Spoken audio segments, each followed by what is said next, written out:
The recruiter's email arrived at 2:47 a.m. on a Tuesday. I was awake because I'd been awake every night for the past 3 weeks, staring at my bank account, watching the balance drop below $400. Submarine technicians don't end up unemployed often, but I'd made the mistake of reporting a safety violation at my last posting. The Navy had thanked me for my integrity, then quietly made sure I'd never work on a military vessel again.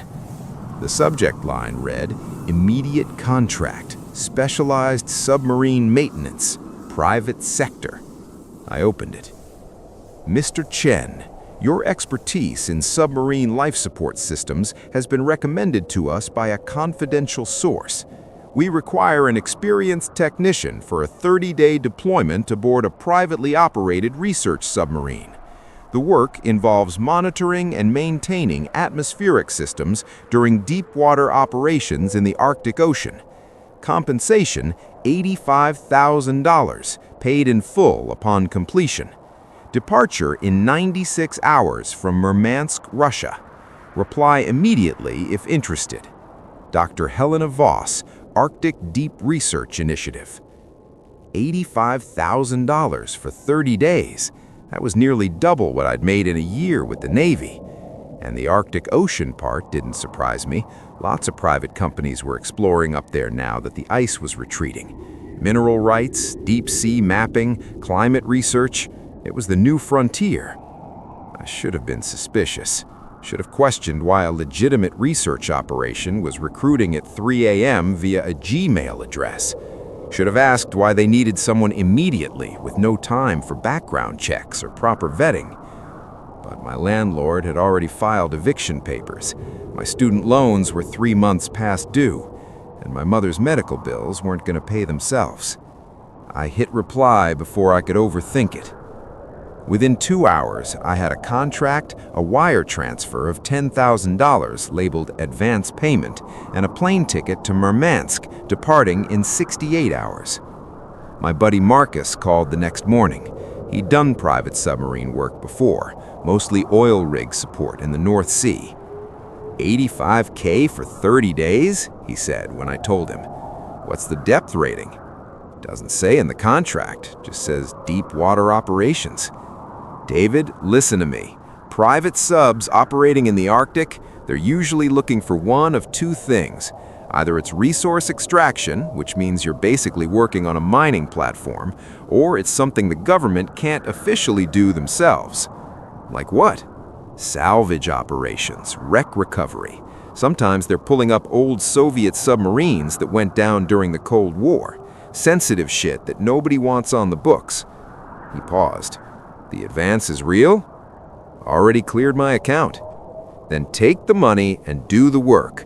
But David, if something feels wrong once you're down there, you surface, contract or no contract. You can't spend money if you're dead. I should have pressed him on what wrong meant, but I didn't. 3 days later, I was standing on a dock in Murmansk, watching the Triton bob against her moorings in the gray Arctic water. She was smaller than I expected, maybe 150 feet long, with a hull that looked like it had been designed in the 1970s and barely updated since. The conning tower was covered in patches of rust, and the ballast tanks showed signs of repeated welding. This wasn't a research vessel. This was a Cold War relic someone had converted for civilian use. A woman in her late 50s met me at the gangway. Short gray hair, pale blue eyes, the kind of face that didn't waste time on pleasantries. "David Chin?" she asked in accented English. "That's me." "Dr. Voss, you're late." I glanced at my watch. I was actually 15 minutes early. "The taxi." "The submarine operates on its own schedule, Mr. Chen, not yours." She turned and walked up the gangway without waiting for me. "Stow your gear in compartment 4, then report to the control room. We dive in 2 hours." The interior of the Triton was exactly what I expected from a retrofitted Soviet sub, cramped, utilitarian, and smelling of diesel fuel and old sweat. The corridors were barely wide enough for one person, with pipes and cables running along every surface. Emergency lighting cast everything in a dim red glow. Compartment 4 turned out to be a crew berth with 6 bunks bolted to the walls. Only 3 looked occupied, sleeping bags and personal items already claimed the lower racks. I took an upper bunk near the bulkhead and shoved my duffel underneath. The control room was more impressive. Modern digital displays had been retrofitted alongside the original Soviet-era gauges and controls. Dr. Voss stood at a central console with 3 other crew members, a young woman with dark circles under her eyes, an older man with a thick Russian accent, and a silent, heavy-set guy who looked like he'd rather be anywhere else. "This is Petrov, our pilot," Dr. Voss gestured to the Russian man, "and Yuki, our sonar technician. That's Eriksson, engineer." None of them offered to shake hands. "You'll be responsible for life support, atmospheric processors, oxygen generators, CO2 scrubbers, emergency systems. The equipment is in compartment 2. Familiarize yourself before we dive." "What's our operational depth?" "That's classified.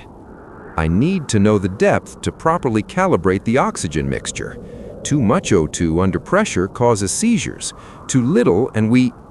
"You will be informed of the depth on a need-to-know basis, Mr. Chen. For now, configure the systems for standard operational parameters." That was my first real red flag. No legitimate submarine operation keeps depth from the life support technician. It would be like keeping altitude from an airplane's oxygen system operator. But I'd taken the advance, and I was already aboard. Compartment 2 contained the life support systems, a mix of Russian and American equipment that had been Frankensteined together in ways that violated about a dozen safety protocols I could think of. The oxygen generators were older models, the kind the Navy had phased out in the 1990s. The CO2 scrubbers looked like they'd been salvaged from different submarines entirely, their serial numbers filed off. I spent the next hour running diagnostics and checking seals. Everything functioned, but barely. This wasn't equipment designed for deep water operations. This was equipment someone had cobbled together from surplus parts.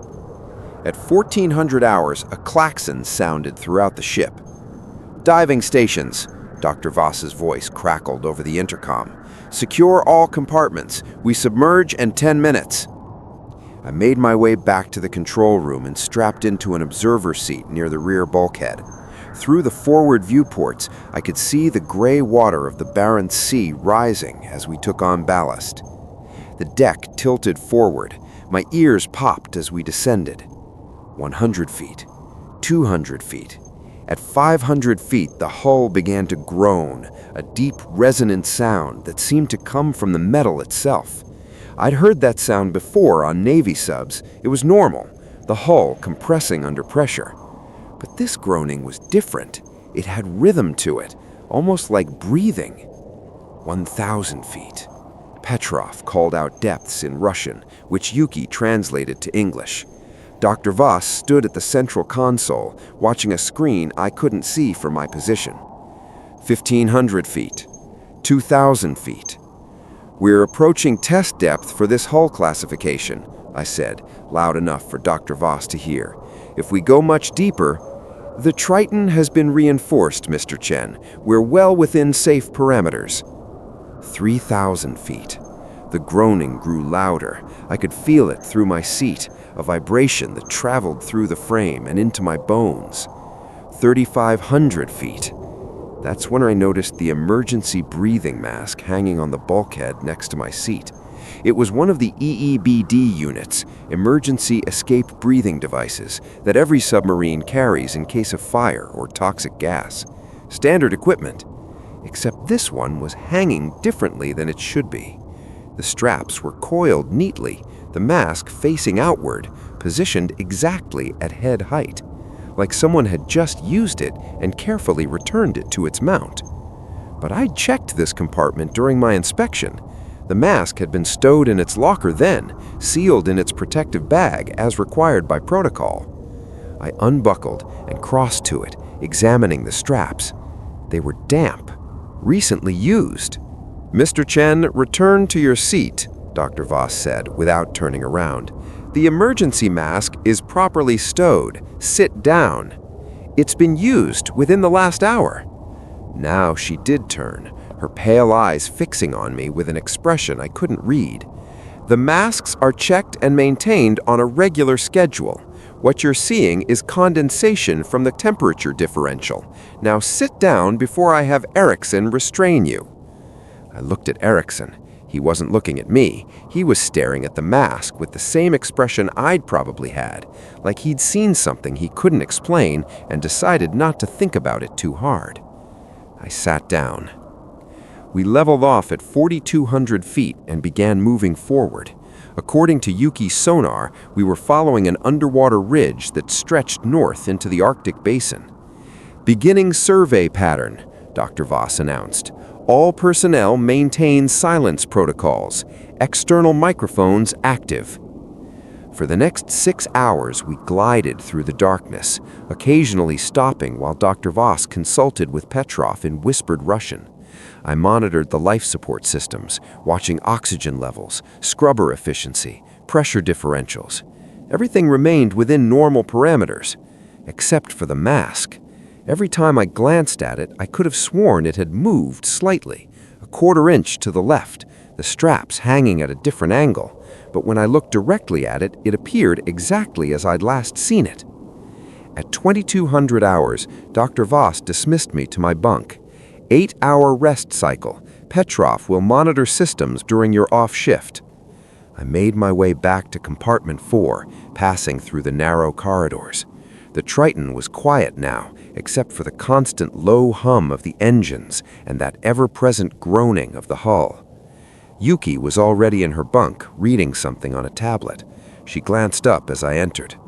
"First deep dive?"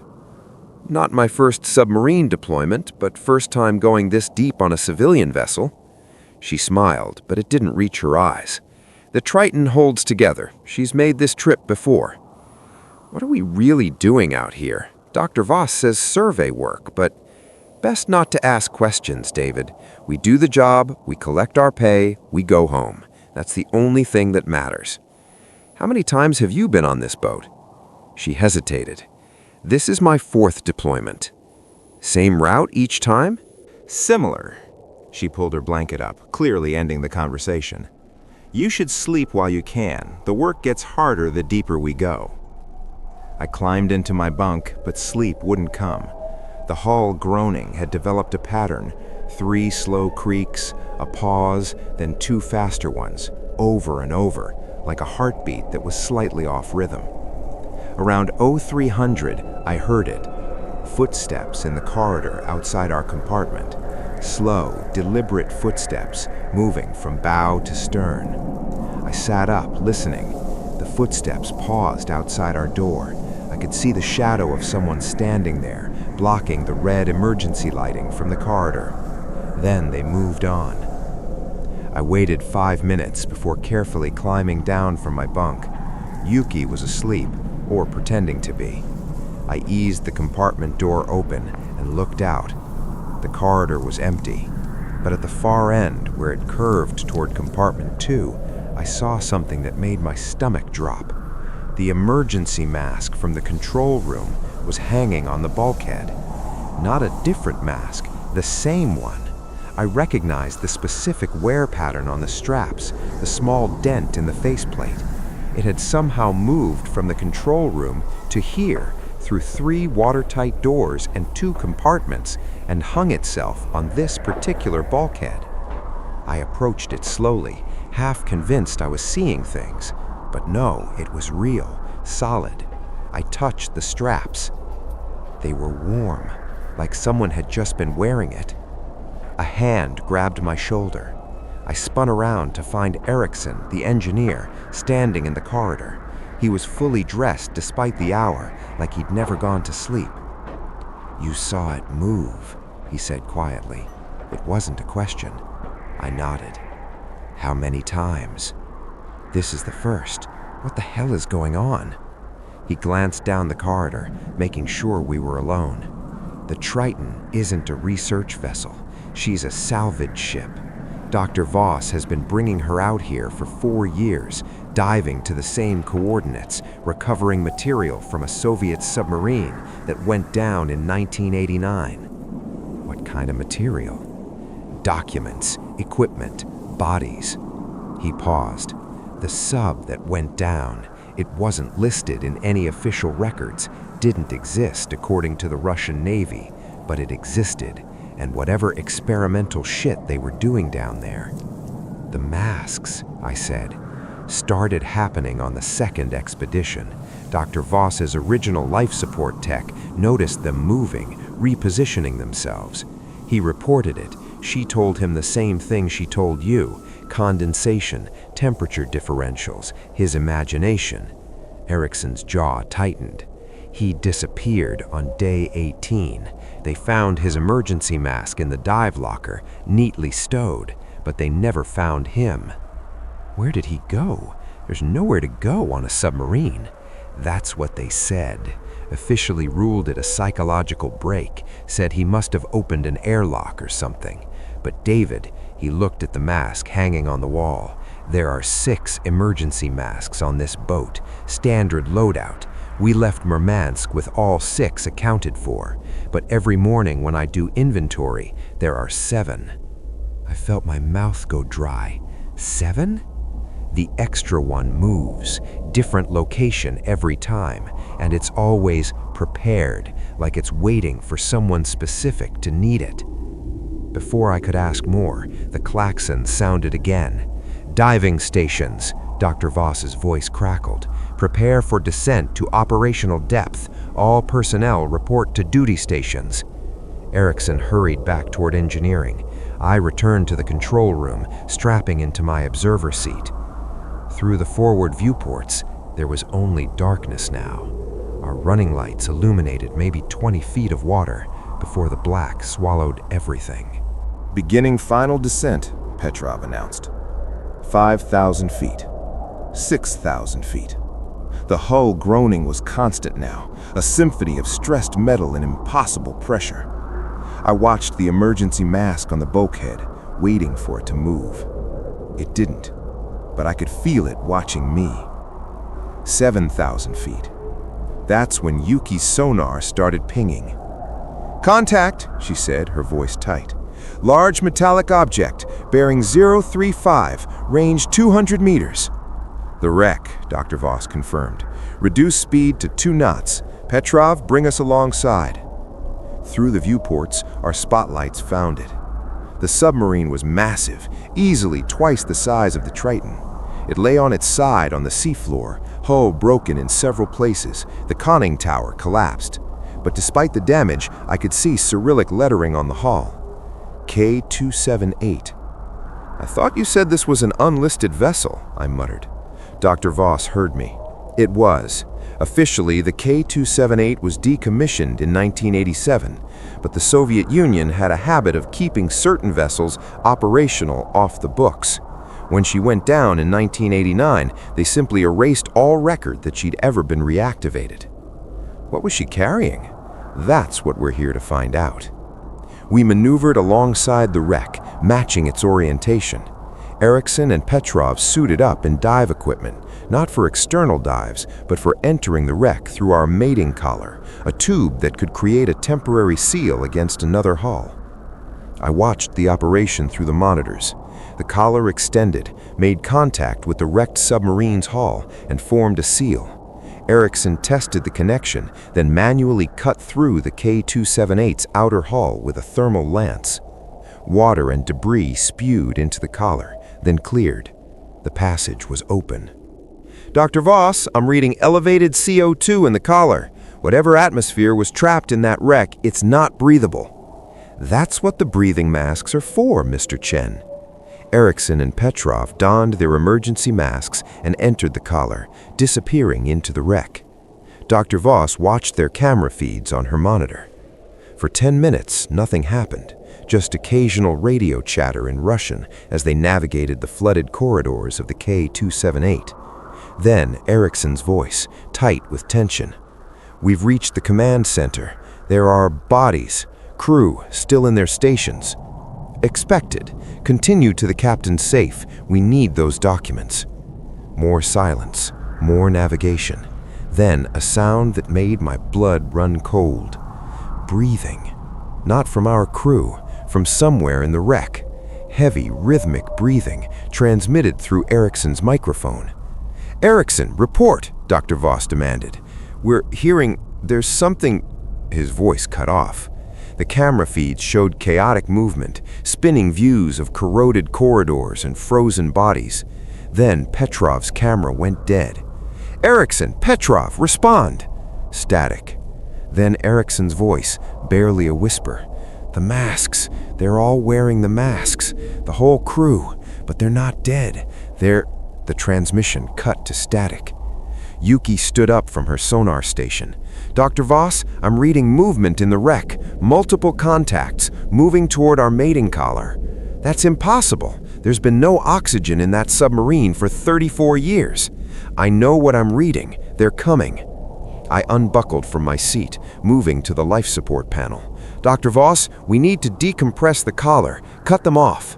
Not until my crew is back aboard. If they're already dead, they're not dead, Mr. Chen." And that's when I heard it.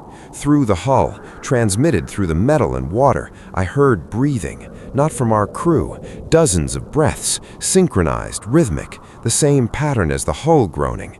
"Seal the collar," I said, reaching for the emergency controls. "Now!" Dr. Voss moved fast for her age. She had a pistol in her hand before I'd even processed the motion, aimed at my chest. "Step away from that panel." You knew there was something alive down there." "Not alive in any conventional sense." She kept the gun steady. "The Soviet Union was experimenting with extended deep-water survival. They developed a breathing apparatus that could recycle a crew's atmosphere indefinitely using a biological catalyst. It worked. Too well. The crew of the K-278 has been down here for 34 years, breathing the same air. Their bodies adapted to the pressure. They can't surface, they can't leave, but they're aware, and they're calling for help. By moving masks? By trying to lure us down there? By trying to recruit us. They need new crew, fresh minds that haven't been compressed by 3 decades at this depth. She gestured with the gun. Ericsson knew the risks. He's made this dive before. Each time, we trade one of our crew for documents, for salvage. The K-278's crew gets a temporary reprieve, new thoughts, new memories to absorb. We get what we came for. That's insane. That's the contract, Mr. Chen. Why do you think the pay was so high? Through the monitors, I saw them. Figures in Soviet naval uniforms moving through the mating collar toward our submarine. Their emergency masks were built into their faces now, fused with skin and bone, the breathing apparatus growing like coral from their skulls. And leading them was Ericsson, moving stiffly, his mask already beginning to merge with his skin. Behind me, I heard a metallic click. I turned. The emergency mask had moved again. It was hovering in front of me, suspended by nothing, straps extended like welcoming arms. "They're choosing you," Dr. Voss said quietly. "They always choose the life support technician. You understand the systems. You can help them maintain the apparatus." "I won't. You don't have a choice, not anymore. The collar is open. The pressure is equalizing. In about 30 seconds, our atmosphere will match theirs, and you'll need that mask to breathe." I looked at the oxygen readout. She was right. The O2 levels were plummeting as the K-278's ancient, recycled atmosphere flooded into our submarine. "There's another option," she continued. "Put on the mask now. Let them integrate you gradually. It's less painful than suffocating." My vision was already starting to blur. The oxygen percentage had dropped below survivable levels. The mask floated closer. I could hear the breathing more clearly now. Not from the wreck, from the mask itself. It had been breathing all along, maintaining itself, keeping itself ready. For me. My lungs burned. I reached for the mask. It was warm, alive. the straps wrapped around my head on their own, tightening with gentle pressure, the faceplate sealed against my skin with a wet, organic sound, and I could breathe again. The air tasted wrong, old, like it had been recycled through hundreds of lungs over thousands of days. But it was air. The figures from the K-278 were in our submarine now, moving through the corridors with the slow, deliberate gait of deep-sea creatures. They gathered around me, examining me with eyeless sockets behind their masks. One of them reached out and touched my shoulder. Through the contact, I felt memories. Not words, just impressions, decades of existence in the crushing dark, the slow degradation of human thought, the merger of crew and machine, and something else, something that had been waiting in the deep places of the ocean long before the K-278 arrived. They needed me, needed my knowledge, my expertise, because the masks were failing. 34 years of continuous operation had worn down the biological catalyst. The crew of the K-278 was dying, had been dying for years, but couldn't stop breathing long enough to actually die. They were trapped in an eternal drowning, their bodies adapted to pressure their lungs could no longer process. And I was the only one who could fix it. I wanted to fight, wanted to tear the mask off and accept suffocation rather than this. But my hands wouldn't obey. The mask had already begun integrating with my nervous system, rerouting signals, taking control. Dr. Voss watched from her position by the control panel. 30 days, Mr. Chen. That's how long Erickson lasted before full integration. If you're strong, you might make 60. Use the time to make peace with it. But she was wrong. I could feel it already. The mask wasn't just breathing for me, it was breathing me. My thoughts slowing, compressing, being filtered through a consciousness that had existed at crushing pressure longer than I'd been alive. I tried to speak, but the mask muffled everything, turned my words into the same rhythmic breathing as the others. 3 slow breaths, pause, 2 faster breaths. The pattern of the hull groaning. The pattern I'd been hearing since we first dove. The Triton was already one of them. The submarine itself had been integrated years ago during Dr. Voss's first expedition. The hull wasn't groaning under pressure, it was breathing. Each crew member she brought down here added to the collective, their consciousness merging with the ship, with the wreck, with the vast network of failed Soviet experiments that littered this stretch of seafloor. I stumbled toward the life support panel. If I could just reverse the atmosphere, flood our compartments with pure oxygen, maybe I could. But my hands were already forgetting how. The technical knowledge was still there, the understanding of pressure differentials, gas mixtures, scrubber chemistry. But the ability to apply it, to manipulate the physical controls, was fading, being absorbed into something that no longer needed hands. Erickson stood in the corridor, watching me with what might have been sympathy. His mask had grown tendrils that connected to the bulkhead, making him part of the ship's structure. In a few weeks, I'd look the same. In a few months, I wouldn't remember being David Chen. I'd just be another breathing pattern in the dark. Dr. Voss began sealing the compartments, separating the integrated sections from the parts of the ship still under her control. Yuki, prepare to disconnect the mating collar. We're leaving Mr. Chen with his new crew. What about the documents? Yuki asked quietly. Already transmitted. The K-278's captain sent them through the data link while we were distracted. She looked at me one last time. Thank you for your service, Mr. Chen. Your contract is fulfilled. The collar released with a hiss of escaping pressure. The Triton pulled away from the wreck, leaving me and the integrated crew behind in the flooded sections.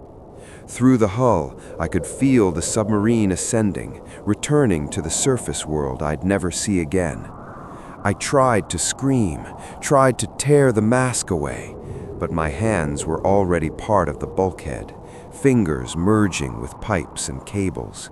My legs were fusing with the deck. In another few hours, I'd be indistinguishable from the K-278's original crew, just another breathing fixture in a submarine graveyard. The mask tightened, breathed for me, breathed me away. And somewhere in the crushing dark, I heard a new sound. Another submarine, descending, following the same route, bringing Dr. Voss back with another crew, another life support technician who thought $85,000 was too good to pass up. I wanted to warn them, but all that came out was breathing. 3 slow breaths, pause, 2 faster breaths, the pattern that would echo through this wreck forever, calling to submarines that would come looking for answers, for salvage, for the secrets the Soviet Union buried at crushing depth. The pattern that meant, we're still here, we're still breathing, we're waiting, and we always need one more.